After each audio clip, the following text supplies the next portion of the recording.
এখন আমরা শুরু করতে চলেছি ক্লাস 12-এর কস্টিং অ্যান্ড ট্যাক্সেশনের সেকেন্ড পার্ট মানে taxation.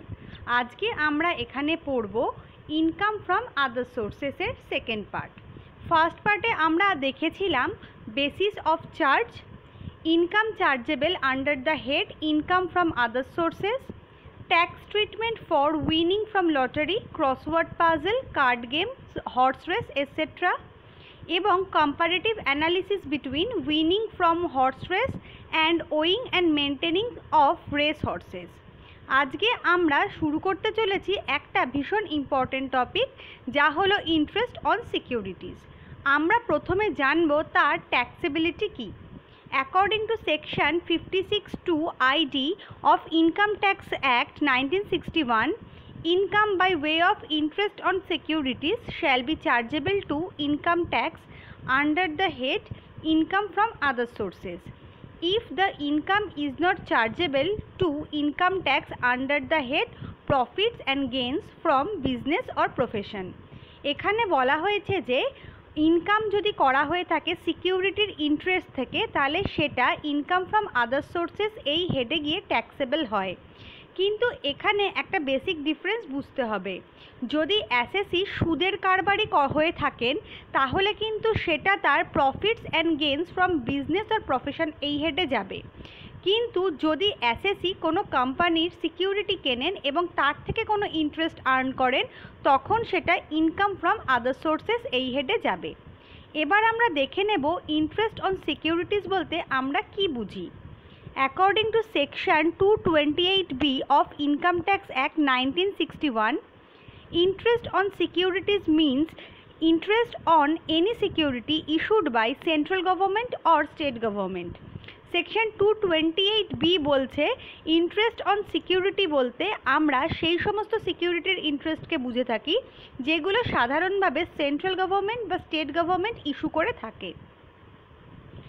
Interest on debentures or other securities for money issued by or on behalf of a local authority or a company or a corporation, মানে আরও আমরা যদি কোনো ডিবেঞ্চার বা অন্য সিকিউরিটি কিনি তার ইন্টারেস্টও কিন্তু ইনকাম ফ্রম আদার সোর্সেস এই হেডে যাবে, যদিও সেগুলো সেন্ট্রাল গভর্নমেন্ট বা স্টেট গভর্নমেন্ট ইস্যু করবে না, সেগুলো লোকাল অথরিটি কোনো কোম্পানি বা কর্পোরেশনও কিন্তু ইস্যু করতে পারে। Interest may be taxed on receipt basis or due basis based on the system of accounting. If no system of accounting is followed, it will always be taxable on due basis. মানে এই যে ইন্টারেস্টটা আমরা earn করব সেই ইন্টারেস্টটা সবসময় আমাদের taxable হবে, receipt বেসিসেও হতে পারে, ডিউ বেসিসেও হতে পারে। সেটা ডিপেন্ড করছে অ্যাসেসি কোন মেথডস অফ অ্যাকাউন্টিং বা সিস্টেম অফ অ্যাকাউন্টিং ফলো করছে। যদি অ্যাসেসি কোনো প্রপার অ্যাকাউন্টিং সিস্টেম ফলো না করা হয়ে থাকে তাহলে সেই ক্ষেত্রে এই ইন্টারেস্টটা ডিউ বেসিসে ট্যাক্সেবল হয়ে থাকবে। এবার আমরা দেখে নেব এমন কিছু সিকিউরিটির ইন্টারেস্ট যেগুলো আমাদের ট্যাক্সেবল হয় না, মানে যেগুলো আমাদের ক্ষেত্রে tax free interest. According to Section 1015 of Income Tax Act, interest earned from the below securities, bonds and certificates are exempt from tax. Section 1015 বলছে নিচে আমরা যে বন্ড, সার্টিফিকেট বা সিকিউরিটিজের উল্লেখ করব তার থেকে যদি কেউ কোনো অ্যাসেসি ইন্টারেস্ট পেয়ে থাকেন সেগুলো কিন্তু এক্সেম্পটেড হবে। National savings annuity certificate, national defence gold bond, special bearer bond 1991, treasury saving deposit certificate, national savings certificate, post office time deposit, post office savings bank account. এছাড়াও আরও কিছু লিস্ট তোমাদের বইতে দেওয়া আছে, ওগুলো কিন্তু তোমরা মুখস্থ করে নেবে। এখানে একটা জিনিস একটু বলতে হবে, পোস্ট অফিস সেভিংস ব্যাঙ্ক অ্যাকাউন্টের ক্ষেত্রে দেখো সেখানে ইন্টারেস্টটার একটা স্পেসিফিক লিমিট দেওয়া রয়েছে। যদি অ্যাসেসির ইন্ডিভিজুয়াল অ্যাকাউন্ট থাকে সেক্ষেত্রে উনি যদি 3500 টাকা অবধি ইন্টারেস্ট আর্ন করেন তাহলে সেটা এক্সেম্পটেড, কিন্তু 3500-র ওপর যদি উনি কোনো ইন্টারেস্ট পেয়ে থাকেন তাহলে সেই এক্সেস অ্যামাউন্টটা কিন্তু ট্যাক্সেবল। আবার এসএসসির যদি কোনো জয়েন্ট অ্যাকাউন্ট থেকে থাকে তাহলে সেক্ষেত্রে 7,000 টাকা অবধি এক্সেমটেড। 7,000 টাকার বেশি যদি পেয়ে থাকেন তাহলে কিন্তু সেটা ট্যাক্সেবল হবে। এবার আমরা চলে যাব grossing up of net interest. In case of interest on securities are subject to tax reduction at source, the net amount received shall be grossed up and included in the total income of the assessee.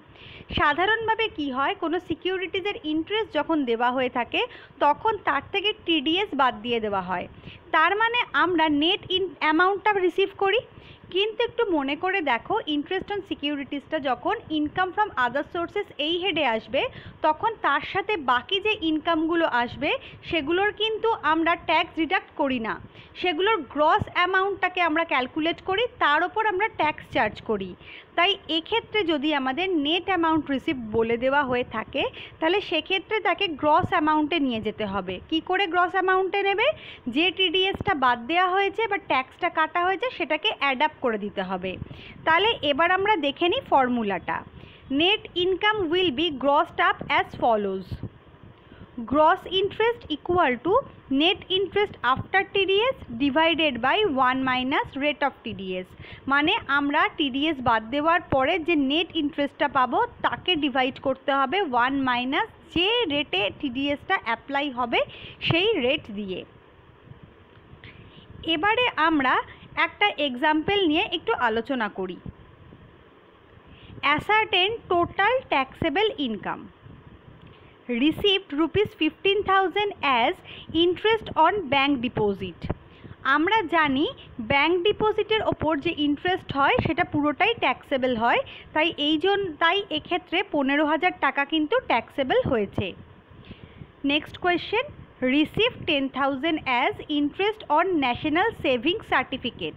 আমরা যেখানে tax free interest পড়েছিলাম সেখানে আমাদের national savings সার্টিফিকেটের উল্লেখ ছিল। National savings সার্টিফিকেটের ওপর যদি কোনো ইন্টারেস্ট আর্ন হয় তখন সেটা কিন্তু ট্যাক্স ফ্রি হয়, মানে এক্সেমটেড হয়, তাই এখানে 10,000টা কিন্তু ট্যাক্সেবল হবে না। Next, hold rupees 1 lakh 8% debenture of ABC limited. আমরা জানি ডিবেঞ্চারের ইন্টারেস্ট কিন্তু ফেস ভ্যালুর ওপর ক্যালকুলেট করতে হয় এবং ডিবেঞ্চারের আগে যে পার্সেন্টেজটা দেওয়া থাকে সেটা তার ইন্টারেস্টের পার্সেন্টেজ। ডিবেঞ্চারের ইন্টারেস্ট আমাদের কাছে ট্যাক্সেবল, তাই জন্য এখানে 1 লাখের ওপর 8% চার্জ করা হয়েছে, মানে 8,000 পুরো অ্যামাউন্টটাই কিন্তু আমাদের কাছে taxable income. Next, received rupees 18,000 after 10% TDS as interest on bank deposit। এখানে দেখো টিডিএস কেটে দেওয়া হয়েছে, তার মানে 18,000টা আমাদের নেট ভ্যালু। 10% টিডিএস কাটা হয়েছে মানে 18,000টা হলো 90%-এর ভ্যালু, তার মানে আমাকে এখানে গ্রসে নিয়ে যেতে হবে। তাহলে এক্ষেত্রে আমাদের টোটাল ট্যাক্সেবল ইনকাম হবে 18,000 ইন্টু 100/90 মানে রুপিস 20,000। এই 20,000টাই কিন্তু আমাদের ট্যাক্সেবল ইনকাম। এবার আমরা চলে যাব রিসিট উইদাউট কনসিডারেশান। যখন কোনো কনসিডারেশান ছাড়া আমরা রিসিট পেয়ে থাকি তখন আমরা সাধারণভাবে সেটাকে গিফট বলে থাকি। According to section 56(2)(7) of Income Tax Act 1961, if an individual or a Hindu undivided family receives the below from any person on or after 1st October 2009, then that shall be chargeable to tax under the head income from other sources। কি বলা হয়েছে এখানে দেখো, receipt কে পাবে? কোনো individual পাবে বা Hindu undivided family পাবে। কার থেকে পাবে? কোনো একটা পার্সনের থেকে পাবে। কবে পাবে? On or after 1st October 2009-এর পরে পাবে। এই তিনটে কন্ডিশন যদি হয় তাহলে সেক্ষেত্রে যে রিসিটটা হবে সেটা ট্যাক্সেবল হবে under the head income from other sources. কিন্তু তার জন্য নিচের যে রুলসগুলো দেওয়া আছে সেগুলো ফুলফিলড হতে হবে। দেখে নেব সেগুলো কি কি। any sum of money without consideration the aggregate value of which exceeds rupees 50,000 the whole of the aggregate value of such sum মানে কোনো মানিটারি অ্যামাউন্ট যদি পাওয়া হয়ে থাকে কিন্তু তার বিনিময়ে কোনো কনসিডারেশন যদি না দেওয়া হয়ে থাকে তাহলে সেক্ষেত্রে দেখতে হবে যে এগ্রিগেট ভ্যালুটা আমার 50,000 এক্সিড করছে নাকি করছে না। যদি এক্সিড না করে তাহলে এক্সেমটেড, কিন্তু যদি এক্সিড করে তাহলে ফুল যে অ্যামাউন্টটা আমরা পেয়েছিলাম সেটা পুরোটাই আমাদের ক্ষেত্রে ট্যাক্সেবল হয়ে যাবে। Next, any immovable property without consideration the stamp duty value of which exceeds rupees 50,000 the stamp duty value of such property কোনো ইমুভেবল প্রপার্টি যদি উইদাউট কনসিডারেশনে রিসিভ করে থাকে কোনো ইন্ডিভিজুয়াল বা হিন্দু আনডিভাইডেড ফ্যামিলি, তাহলে সেক্ষেত্রে দেখতে হবে স্ট্যাম্প ডিউটির ভ্যালু কত হচ্ছে। স্ট্যাম্প ডিউটির ভ্যালু যদি 50,000-এর নিচে হয় তাহলে সেটা এক্সেমটেড, কিন্তু স্ট্যাম্প ডিউটির ভ্যালু যদি 50,000 ক্রস করে যায় তাহলে স্ট্যাম্প ডিউটির ভ্যালুটাই আমাদের কাছে taxable. Next, any movable property, এর কিন্তু দুটো ভাগ রয়েছে। ফার্স্টে আমরা আলোচনা করছি যদি উইদাউট কনসিডারেশন হয়ে থাকে। The without consideration the aggregate fair market value of which exceeds rupees 50,000 the whole of aggregate fair market value of such property কোনো কনসিডারেশন ছাড়া যদি মুভেবল প্রপার্টি কোনো ইন্ডিভিজুয়াল বা হিন্দু আনডিভাইডেড ফ্যামিলি পেয়ে থাকে তখন দেখতে হবে তার ফেয়ার মার্কেট ভ্যালু কত, সেটা কি 50,000 ক্রস করছে নাকি করছে না। যদি সেটা 50,000 ক্রস করে যায় তাহলে পুরো ফেয়ার মার্কেট ভ্যালুটাই ট্যাক্সেবল হবে। For a consideration which is less than aggregate fair market value of the property by an amount exceeding rupees 50,000 the aggregate fair market value of such property as exceed such consideration যদি কোনো movable property কোনো individual বা Hindu undivided family পেয়ে থাকে এবং তার জন্য কনসিডারেশনও provide করে থাকে তখন সেই কনসিডারেশনের সাথে ফেয়ার মার্কেট ভ্যালুকে কম্পেয়ার করতে হবে, দেখতে হবে সেটা 50,000 ক্রস করছে কি না। যদি 50,000 ক্রস করে যায় তাহলে সেটাই কিন্তু এক্ষেত্রে ট্যাক্সেবল হয়ে যাবে। এবার আমরা চলে যাব কিছু ইম্পর্টেন্ট নোটসে। এখানে আমরা দেখব ইমুভেবল প্রপার্টি বলতে আমরা কি বুঝি। ফার্স্ট ওয়ান হচ্ছে ল্যান্ড অ্যান্ড বিল্ডিং। দেন আমরা যাব মুভেবল প্রপার্টি বলতে আমরা কি বুঝি। Shares, securities, jewellery, bullion, drawings, paintings, sculptures, any work of art, archaeological collection, এগুলো কিন্তু ক্যাপিটাল গেনেও তোমরা দেখেছো। নেক্সট হচ্ছে stamp duty value, value assessed by the central or state government for the purpose of payment of stamp duty in respect of an immovable property. কোনো immovable প্রপার্টির যখন আমরা স্ট্যাম্প ডিউটি পে করতে যাব তখন সেন্ট্রাল বা state government তার একটা ভ্যালুয়েশন করবে। এই যে স্ট্যাম্প ডিউটির পেমেন্ট পারপাসে ভ্যালুয়েশন করা হবে এটাকেই বলা হবে স্ট্যাম্প ডিউটি ভ্যালু। নেক্সট হচ্ছে fair market value, the price that a movable property would ordinarily fetch on sale in the open market on the relevant date, মানে যে দিন কোনো মুভেবল প্রপার্টি কোনো অ্যাসেসি পাবে সেই দিন যদি সেই প্রপার্টিটা ওপেন মার্কেটে বিক্রি করা হতো তাহলে তার যা দাম পাওয়া যেত সেটাকেই আমরা বলবো ফেয়ার মার্কেট ভ্যালু। এবার আমরা চলে যাব কিছু এক্সেপশানে। এই ক্লজগুলো আমরা একটু দেখে নিই। This clause shall not apply to any sum of money or any property received. Number one, from any relative. রিলেটিভের থেকে যদি কোনো গিফট পাওয়া যায় তাহলে সেটা কিন্তু এক্সেমটেড হবে। রিলেটিভ কাকে বলে সেটা আমরা একটু পরে আলোচনা করছি। On occasion of marriage of the individual, কোনো ইন্ডিভিজুয়াল যদি তার বিয়ের পারপাসে কোনো গিফট পায় তাহলে সেটাও কিন্তু exempted. Under a will or by way of inheritance, যদি উত্তরাধিকার সূত্রে বা কোনো উইলের মারফত গিফট পেয়ে থাকেন তখন সেটাও কিন্তু এক্সেমটেড হবে। in contemplation of death of the payer or donor as the case may be। কোনো পেয়ার বা ডোনার যদি তার মারা যাবেন সেই অবস্থা নিয়ে কাউকে কোনো গিফট দিয়ে থাকেন তাহলে সেটাও এক্সেম্পটেড হবে। From any trust or institution registered under section 12AA। 12AA সেকশনে যে ইনস্টিটিউশন আর ট্রাস্টরা রেজিস্টার্ড আছে তাদের থেকে যদি কোনো গিফট পাওয়া যায় তাহলে সেটাও কিন্তু এক্সেম্পটেড হবে। From any fund or foundation or university or other educational institution or hospital or other medical institution or any trust or institution referred to section 1023C। Section 1023C এইখানে যেগুলো মেনশন করা আছে যে fund, foundation, university, educational institution, medical institution, hospital, trust তাদের থেকে যদি কোনো gift পাওয়া যায় তাহলে সেগুলোও কিন্তু এক্সেম্পটেড হবে। From any local authority as defined in the explanation to section 1020। 1020 সেকশনে যাদের লোকাল অথরিটি বলে ডেসক্রাইব করা আছে তাদের থেকেও যদি কোনো গিফট পাওয়া যায় তখন সেটা কিন্তু আমাদের কাছে এক্সেম্পটেড হবে। এবার আমরা চলে যাব একটা ইম্পর্টেন্ট টপিকে, আমরা রিলেটিভ বলতে কাকে বুঝবো। ইন কেস অফ ইন্ডিভিজুয়াল মানে অ্যাসেসি যদি কোনো ইন্ডিভিজুয়াল হয় তাহলে তার ক্ষেত্রে স্পাউস অফ দ্য ইন্ডিভিজুয়াল মানে তার স্বামী বা স্ত্রী, brother or sister of the individual মানে তার ভাই বা বোন, brother or sister of the spouse of the individual তার স্বামী বা স্ত্রীর ভাই বা বোন, brother or sister of either of the parents of the individual এই যে ইন্ডিভিজুয়াল যারা রয়েছেন তাদের বাবা বা মায়ের ভাই বোনরা যদি কেউ থাকেন, any lineal ascendant or descendant of the individual মানে সেই ব্যক্তির একবংশীয় বংশধর যারা তারা, any lineal ascendant or descendant of the spouse of the individual তার স্বামী বা স্ত্রীর একবংশীয় বংশধর যারা, spouse of the person referred from 2 to 6 মানে এই যারা আমরা 2 থেকে 6 অবধি আমরা যাদেরকে বললাম তাদের যে স্বামী বা স্ত্রী হবেন তারাও কিন্তু এই রিলেটিভের আন্ডারে পড়বেন।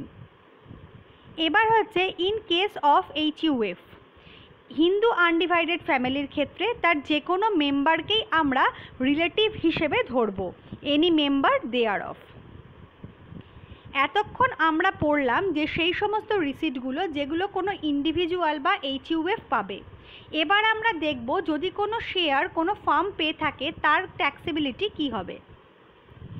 According to section 56(2)(7)(a) of Income Tax Act 1961, if a firm receives shares of a company in the below ways from any person on or after 1st June 2010, then that shall be chargeable to tax under the head income from other sources।